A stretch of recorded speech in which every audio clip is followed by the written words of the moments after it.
R AI, abuse of AI, কৃত্রিম বুদ্ধিমত্তা যে একটা জিনিস বাইরেছে এখন এক্স্যাক্টলি আমার ছবি, আমার কণ্ঠস্বর দিয়ে, আমার ছবি দিয়ে কিন্তু বক্তব্য প্রচার করা সম্ভব। এখন আপনি ফেসবুকে দেখবেন, ওখানে দেখবেন যে 60% 70% কিন্তু অরিজিনাল যিনি যাকে দেখা যাচ্ছে ওনার নিজের না, এবং ওনার কণ্ঠস্বরও ওনার নিজের না। এটা আর্টিফিশিয়াল ইন্টেলিজেন্স ইউজ করে ওনার চেহারাটাও বানিয়ে দিয়েছে, ওনার কণ্ঠস্বরটাও জুড়ে দিয়েছে। এই ইলেকশনে এই অ্যাবিউজ অফ এআই, এটা একটা আমাদের জন্য বড় চ্যালেঞ্জ হিসেবে দেখা দিয়েছে। এখন আমরা seriously we are working on it. দেশি বিদেশি বিশেষজ্ঞদের নিয়ে কাজ করছি কীভাবে এটা অ্যাড্রেস করা যায়। এখন দেখা যাচ্ছে যে বিভিন্ন উন্নত দেশেও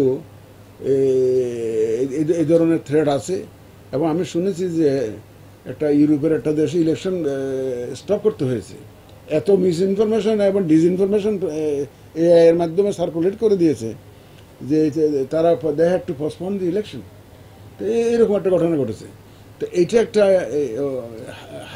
একদম আমাদের অতি মডার্ন একটা যুগে একটা মডার্ন থ্রেট আমি বলবো এটাকে। এটা অস্ত্রের চাইতেও মারাত্মক। এটা এখানে কিন্তু ভাই আমি আপনাদের কাছে